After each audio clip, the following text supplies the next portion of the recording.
84:6 நாம் வாசிக்கிறோம். அதை நாம் ஒரு தேவனுடைய வாக்குத்தத்தமாய் நாம் எடுத்துக்கொண்டு நாம் வாசிப்போமானால் கர்த்தருடைய வாக்கு இப்படியாய் நமக்கு சொல்லுகிறது. அழுகையின் பள்ளத்தாக்கை உருவ நடந்து அதை நீரில் தாக்கிக் கொள்கிறார்கள், மழையும் குளங்களையும் ஆமென். அழுகையின் பள்ளத்தாக்கை உருவ நடந்து அதை நீரூற்றாக்கிக் கொள்ளுகிறார்கள், மழையும் குளங்களை நிரப்பும். ஹல்லேலூயா. அழுகையின் பள்ளத்தாக்கை உருவ நடந்து அதை நீரூற்றாக்கிக் கொள்ளுகிறார்கள் என்று சொல்லி நாம் பார்க்கிறோம். அழுகையின் பள்ளத்தாக்கு என்று சொல்லும் பொழுது அழுகையின் பள்ளத்தாக்காய் அது வேதனை நிறைந்த ஒரு காரியமாய், துக்கம் நிறைந்த ஒரு காரியமாய் நம்முடைய வாழ்க்கையில அநேக ஒரு சில சூழ்நிலைகளை நாம் சந்திக்கும் பொழுது ஏதோ ஒரு பள்ளத்தாக்கில் ஒரு சூழ்நிலையிலே நாம் இருக்கிறது போல காணப்படும். அந்த பள்ளத்தாக்கு என்று சொன்னால் அது எப்படின்னா ஒரு மறைந்து இருக்கிற நிலைமை. பள்ளத்தாக்கு என்பது இப்போ மலையோ ஒரு மேடோ என்று சொல்லும் போது அது என்னவா இருக்கும்? ஒரு உயர்வை குறிக்கும். ஒரு மேன்மையான ஒரு இடத்தை, மேன்மையான ஒரு ஸ்தானத்தை எல்லாரும் பார்க்கிற, அண்ணாந்து பார்க்கிற ஒரு உயரத்தை சொல்லும் இந்த மலையோ இல்ல ஒரு மேடான ஒரு சூழ்நிலையோ. ஆனால் பள்ளத்தாக்கு என்று சொல்லும்பொழுது அது எதை குறிக்கிறது? ஒரு தாழ்வான ஒரு நிலைமை, ஒரு தாழ்வான ஒரு சூழ்நிலை, ஒரு யாருமே பார்க்க முடியாத ஒரு சூழ்நிலை இல்லையா? யாருமே இப்போ ஒருத்தவங்க பள்ளத்துல விழுந்திருக்காங்க, எல்லாரும் பார்க்க முடியுமா? ஒரு பள்ளத்துக்குள்ள இருந்தா எல்லாரும் பார்க்க முடியுமா? முடியாது. கத்தனா கூட கேட்காது. அதுதான் பள்ளத்தாக்கு என்பது இல்லையா?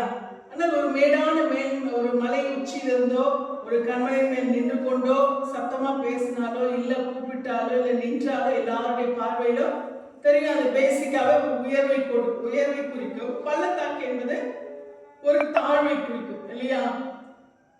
இங்கே நாம் பார்க்கும் பொழுது இந்த வசனம் எப்படியாய் சொல்லுகிறது? அழுகையின் பள்ளத்தாக்கு.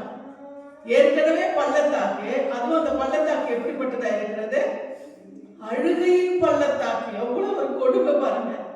ஒரு பள்ளத்தாக்குல ஏற்கனவே ஒரு ஆழமான ஒரு சூழ்நிலையில இருந்து, அதுவும் ஒரு வேதனைக்குரிய துக்கம் நிறைந்த ஒரு பாடுகளோடு நிறைந்த கண்ணீரோடு நிறைந்த ஒரு பள்ளத்தாக்கு. அந்த பள்ளத்தாக்கை குறித்து இங்கு சொல்லப்பட்டிருக்கிறது. அழுகையின் பள்ளத்தாக்கை உருவ நடந்து அதை நீரூற்றாக்கிக் கொள்வீர்கள். அந்த பள்ளத்தாக்கிலும் ஆண்டவர் என்ன செய்வாரா? ஒரு நீரூற்றை புறப்பட பண்ணி ஆண்டவர் என்ன பண்ணுவாரா? அதை சந்தோஷத்தினாலே மாற்றணும். மழையும் குளங்களை நிரப்பும் அப்படின்னு சொல்லிட்டு, அப்ப அந்த பள்ளத்தாக்கு அது வரைக்குமாய் அது ஒரு பள்ளத்தாக்கா இருந்தது. அது ஒரு விசாரிப்பாரற்ற ஒரு படுகுழியா இருந்தது. ஆனால் அதிலே ஒரு மழை உண்டாகும் பொழுது என்ன ஆகுது? அந்த மழை என்ன செய்கிறதா? அந்த பள்ளத்தாக்கை அதை நிரப்பும் பொழுது அது அநேகருக்கு ஒரு சந்தோஷத்தை, அது ஒரு தாகத்தை தணிக்கக்கூடியதை, தேவைகளை சந்திக்கக்கூடியதா என்ன பண்ணுகிறது? அது மாற்றுகிறது. ஒருவேளை நம்முடைய வாழ்க்கையின் சூழ்நிலை ஒரு பள்ளத்தாக்கை போல காணப்படலாம். ஆனால் ஆண்டவர் நம்முடைய பள்ளத்தாக்கை என்னவா மாற்றப் போகிறார்? நீரூற்றாய் மாற்றப் போகிறார். ஹல்லேலூயா. அது நீரூற்றாய் மாறும் பொழுது அது நமக்கு மாத்திரமல்ல, அநேகருக்கு அந்த நீரூற்று எப்படியா இருக்கும்? நம்மை கொண்டு பிரயோஜனப்படுகிறதா இருக்கும். ஹல்லேலூயா. அப்படிப்பட்ட ஒரு நீரூற்றாய் கர்த்தர் மாற்றுகிறவராய் இருக்கிறார். பள்ளத்தாக்காய் இருந்த ஒரு காரியத்தை கர்த்தர் நீரூற்றாய் மாற்றுகிறவராய் அவர் காணப்படுகிறார் என்று சொல்லி நாம் பார்க்கிறோம். இது ஒரு சஞ்சலத்தின் சூழ்நிலையிலிருந்து பள்ளத்தாக்காய் யாருமே பார்க்க முடியாது, நின்று பார்க்க முடியாத ஒரு பள்ளத்தாக்கை கர்த்தர் நீரூற்றாய் மாற்றி அநேகர் தேடி வரும்படியாய் அதை மாற்றப் போகிறார். அல்லேலூயா. அநேகர் தேடி வரும்படியான ஒரு நீரூற்றாய் ஆண்டவர் மாற்றப் போகிறார். வெறுமையான பள்ளத்தாக்கா இருக்கும் பொழுது அதை யாரும் என்ன பண்ண மாட்டாங்க, கண்டுகொள்ள மாட்டாங்க. ஆனால் அதிலே ஒரு நீரூற்று தோன்றி அது நிரம்பும் பொழுது என்ன ஆகும்? அநேகர் என்ன பண்ணுவாங்க? தேடி வருவார்கள். ஒருவேளை நம்முடைய வாழ்க்கை ஒரு அழுகையின் பள்ளத்தாக்கை போல, யாருமே தேடி வராத ஒரு நிலைமை போல, எந்த ஒரு சூழ்நிலை, எந்த மாறுபட்ட ஒரு நிலைமை போல இருக்கலாம். ஆனால் கர்த்தர் சொல்லுகிறார், அதை நாங்கள் எல்லாரும் தேடி வருகிற ஒரு நீரூற்றாய் நான் மாற்றுவேன் என்று சொல்லி கர்த்தர் சொல்லுகிறார். அல்லேலூயா. நீங்க யோவான் 16ஆம் அதிகாரத்திலே 20ஆம் வசனத்திலே நாம் வாசிக்கிறோம். யோவான் 16:20.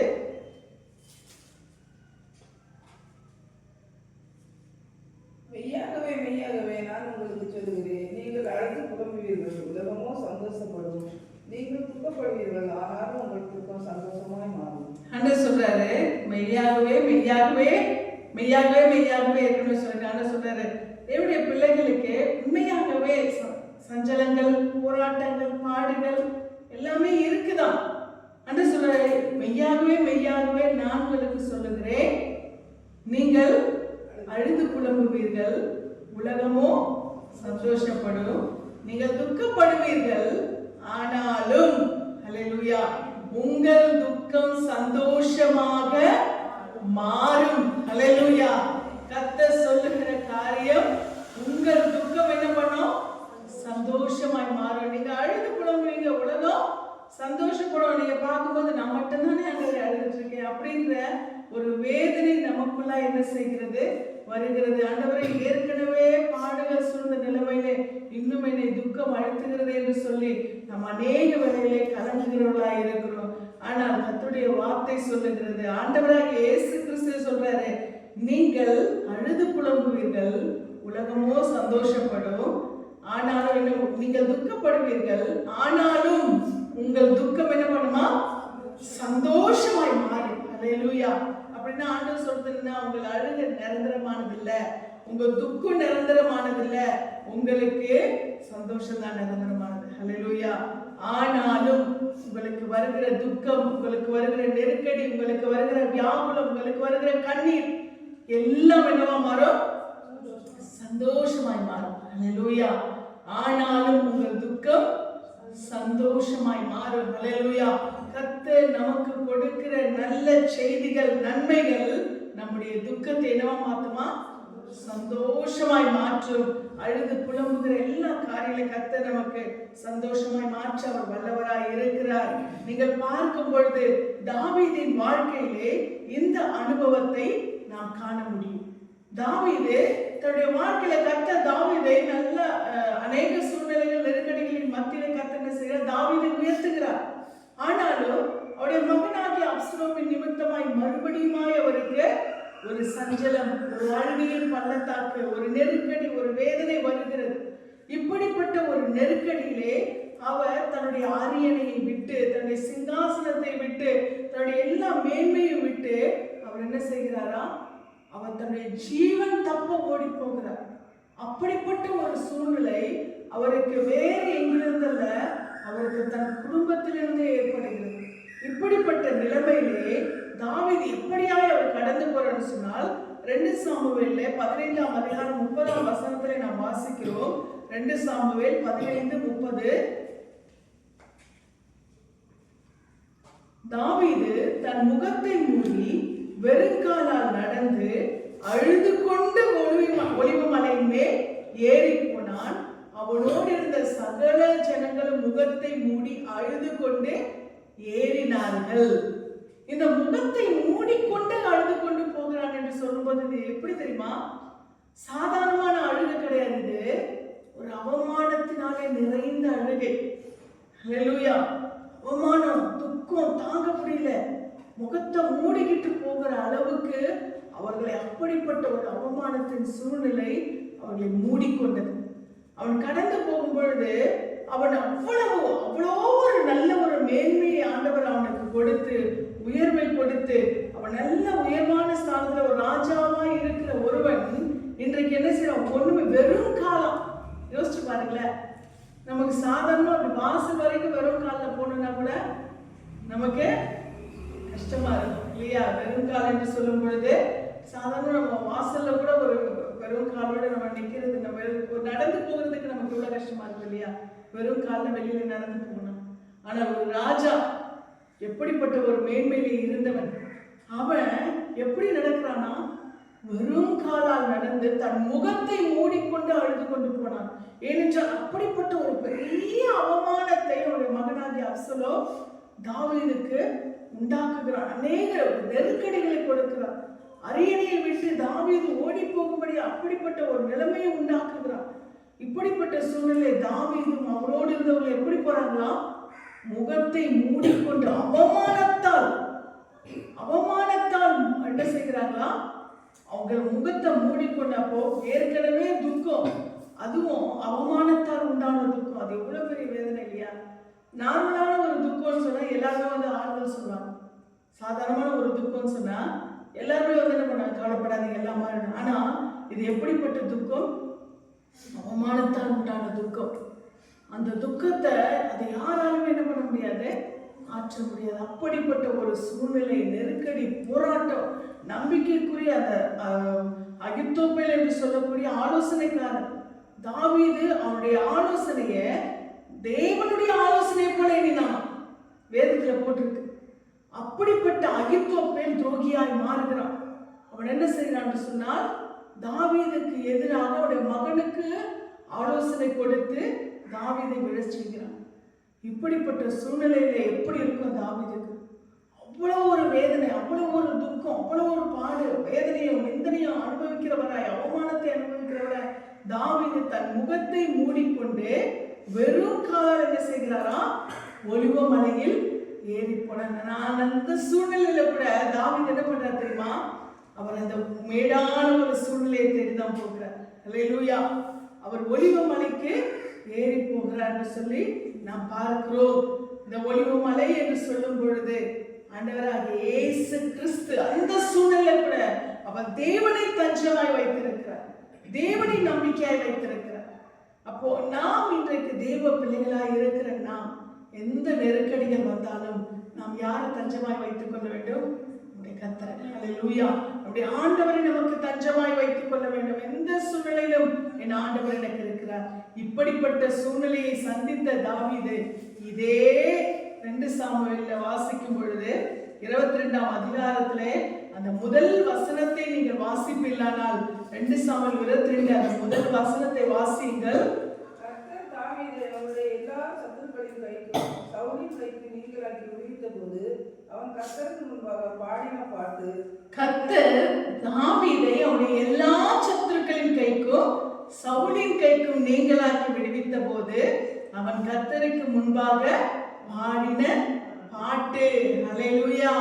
எந்த ஒலிவுமலையை தேடி அவர் ஓடி போனாரோ அதை குறித்து அவர் கர்த்தரின் கண்மலையும் என் கோட்டையும் என் இரட்சகருமானவர். அல்லேலூயா. அவர் எந்த சூழ்நிலையை அவர் சந்தித்தார்? தன்னுடைய சத்துருக்களாலே வருகிற போராட்டம், நிந்தனைகள், அவமானங்கள் எல்லாவற்றையும் சந்தித்து அவர் அழுது கொண்டு போகிறார். ஆனால் கர்த்தர் அவரை என்ன செய்கிறாராம்? எல்லா நிந்தனைக்கும் நீங்களாக்கி அவரை சங்கீதத்தை பாட வைக்கிறார். கர்த்தர் தாவீதுடைய எல்லா சத்துருக்களின் கைக்கும் சவுலின் கைக்கும் நீங்களாக்கி விடுவித்த போது அவன் கர்த்தருக்கு முன்பாக பாடின பாட்டு என்று சொல்லி நாம் பார்க்கிறோம். அவர் சொல்லுகிறார் 17ஆம் வசனத்திலே, இந்த இதே அதிகாரத்திலே 17ஆம் வசனத்திலே, இதே அதிகாரம் 22:17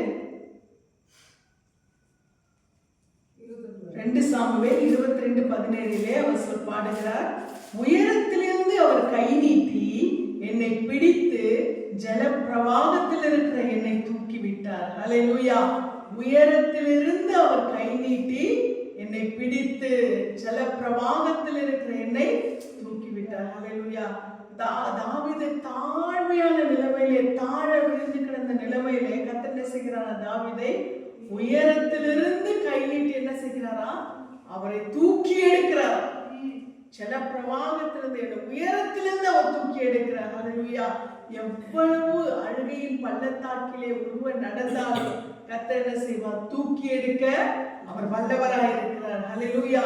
தூக்கி நிறுத்த அவர் வல்லவராய் இருக்கிறார். கர்த்தரால் கூடாத காரியம் ஒன்றுமில்லை. இப்படிப்பட்ட சூழ்நிலையை சந்தித்த தாவீதை கர்த்தர் என்ன செய்திருக்கிறார்? அவர் தூக்கி எடுத்து அவரை சங்கீதங்களால பாடும்படியாய், கர்த்தரை மகிமைப்படுத்தும்படியாய் அவர் கிருபை செய்திருக்கிறார். எந்த 2 சாமுவேலிலே அவர் நிந்தனைகளை அனுபவித்தாரோ, எந்த வேதனைகளை அந்த அதிகாரத்திலே அவர் அனுபவித்ததை நாம் பார்க்கிறோமோ, அதே அதிகாரங்களிலே நம்ம என்ன பண்றோம்? அவர் மீண்டுமாய் தூக்கி நிறுத்தப்படுகிறதையும் கர்த்தரை மகிழ்ச்சியாக அவர் துதிக்கிறதையும் நாம் பார்க்க முடிகிறது. நல்ல தேவனுடைய பிள்ளைகள், நாம் எந்த சூழ்நிலை இருந்தாலும் கர்த்தர் நிச்சயமாய் நம்முடைய கண்ணீரை துடைத்து நம்மை தூக்கி எடுக்க வல்லவராய் இருக்கிறார். 2 கொரிந்தியர் 1:5 நாம் இப்படியாய் வாசிக்கிறோம். 2 கொரிந்தியர் 1:5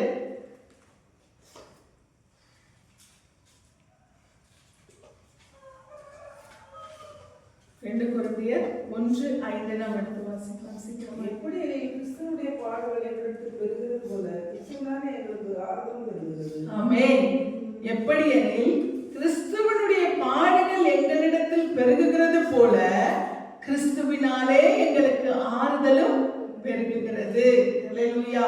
கிறிஸ்துவினுடைய பாடுகள், கிறிஸ்துவின் நிமித்தமாய் பாடுகள், இல்ல கிறிஸ்துவை பற்றி கொண்டிருக்கிறதுனாலே நாம் பாடுகளை அனுபவிக்கும் பொழுது அவராலேயே நமக்கு என்ன செய்கிறதா? ஆறுதலும் பெருகுகிறது. நம் தேவனுடைய பிள்ளைகளா இல்லாத பட்சத்திலே நம்ம இந்த உலகத்துல எப்படி வேண்டுமானாலும் வாழ முடியும். ஆனால் கிறிஸ்துவனுடைய பிள்ளைகளா இருக்கும் பொழுது கிறிஸ்துவின் நிமித்தமாய் நாம் என்ன செய்கிறோம்? அநேக சூழ்நிலைகளை நாம் சந்திக்கிறோம். ஒருவேளை உலக பிரகாரமாய் நாம் வாழ்ந்திருப்போமானால் அநேக நன்மைகள், அநேக சொந்த பந்தங்கள், அநேக காரியங்கள் நம்ம என்ன பண்ணிருக்கோம்? நம்மை சந்தோஷப்படுத்தி இருக்கும். ஆனால் கிறிஸ்துவின் நிமித்தமாய் நாம் அநேக சூழ்நிலைகளை இழக்கும் பொழுது, அநேக சூழ்நிலைகளை நாம் நெருக்கடிகளை நாம் சந்திக்கும் பொழுது அவர் நிமித்தமாய் உண்டான பாடுகள் நமக்கு என்ன செய்யறது? அவராலேயே நமக்கு ஆறுதலையும் கொடுக்கிறது. அல்லேலூயா. அவராலேயே நமக்கு ஆறுதலும் நமக்கு பலனும் கிடைக்கிறது. ஆமென். நம்மை பலப்படுத்துகிற கிறிஸ்து நம்மோடே கூட இருந்து நம்மை நடத்துகிறவராய் இருக்கிறார்.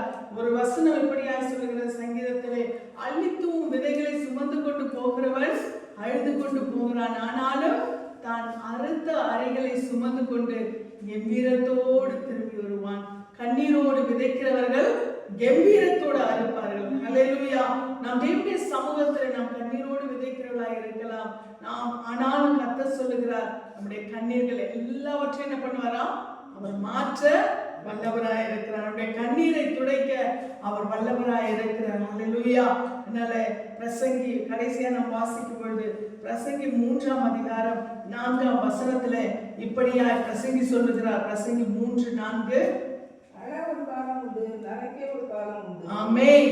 அழ ஒரு காலம் உண்டு, நகைக்க ஒரு காலம் உண்டு. அல்லேலூயா. ஒருவேளை நம்முடைய சூழ்நிலைகள் நமக்கு அழுகையை கொண்டு வந்திருக்கலாம், நமக்கு கண்ணீரை கொண்டு வந்திருக்கலாம், நமக்கு தாவீதை போல ஒரு நிந்தையான சூழ்நிலையை கொண்டு வந்திருக்கலாம். ஆனால் அவ்வளவு நிந்தையை சந்தித்த தாவீது அதே நிந்தையில இல்ல. கர்த்தர் அவரை தூக்கி எடுத்து வாழ வைத்து தலை நிமிரச் செய்கிறார். அவருடைய கடைசி காலங்கள் தாவீதுடைய வாழ்க்கையில பார்க்கும் பொழுது கர்த்தருக்குள்ளாய் சமாதானமா இருக்கிறார், சந்தோஷமா இருக்கிறார், மகிழ்ச்சியா இருக்கிறார். அப்படிப்பட்ட சூழ்நிலையை கர்த்தர் தாவீதுக்கு கொடுக்கிறார். அதே போல கர்த்தருடைய பிள்ளைகளாகிய நமக்கு அழ ஒரு காலம் இருந்தால் நமக்கு நகைக்க ஒரு காலத்தை கர்த்தர் கொடுக்கிறார். அல்லேலூயா.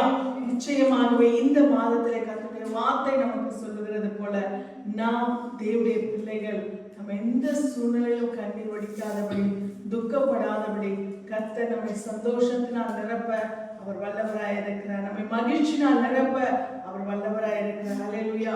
நம்முடைய துக்கத்தை சந்தோஷமாய் மாற்ற அவர் வல்லவராய் இருக்கிறார். கண்ணீரோடு நாம் தேவனுடைய சமூகத்திலே விதைக்கிறோம், கம்பீரத்தோடு நாம் அறுவடை செய்ய போகிறோம். இந்த நாளிலும் கூட கர்த்தருடைய வார்த்தையின்படியால் அழுகையின் பள்ளத்தாக்கை உருவ நடந்து அதை நீருற்றாக்கி கொள்ளுகிறார் என்று சொன்ன வார்த்தையின்படியால் கர்த்தர் இந்த நாளிலும் கூட நம்முடைய வாழ்க்கையில இருக்கிற எல்லா அழுகையின் சூழ்நிலைகள், பள்ளத்தாக்கின் சூழ்நிலைகள் எல்லாவற்றையும் கர்த்தர் மாற்றி நீரூற்றை அவர் புறப்பட பண்ண போகிறார். அல்லேலூயா.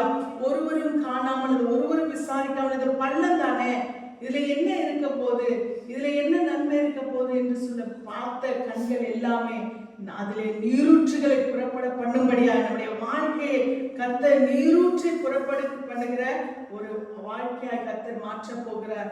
எந்த ஸ்தானத்தையே நோக்கி பார்த்து கொண்டிருக்கிற ஜனங்கள் மத்தியிலே பள்ளத்தாக்கிலிருந்து, நம்முடைய பள்ளத்தாக்கிலிருந்து கர்த்தர் நீரூற்றை புறப்பட பண்ணி அது நிமித்தமாய் அநேகருக்கு கர்த்தர் மகிழ்ச்சியை கொடுக்கிற ஒரு வாழ்க்கையை கர்த்தர் நமக்கு கொடுக்க போறார். அதனால இந்த நாளிலும் கூட கர்த்தர் இந்த வசனத்தின்படியா அழுகையின் பள்ளத்தாக்கை உருவ நடந்து அதை நீரூற்றாக்கி கொண்டார்கள் என்று சொன்ன வார்த்தையின்படியா கர்த்தர் நம்முடைய வாழ்க்கையிலும் எல்லா அழுகையின் பள்ளத்தாக்கை அவர் மாற்றி நம்முடைய வாழ்க்கையிலே நீரூற்றை காணப்பட போகிறார்.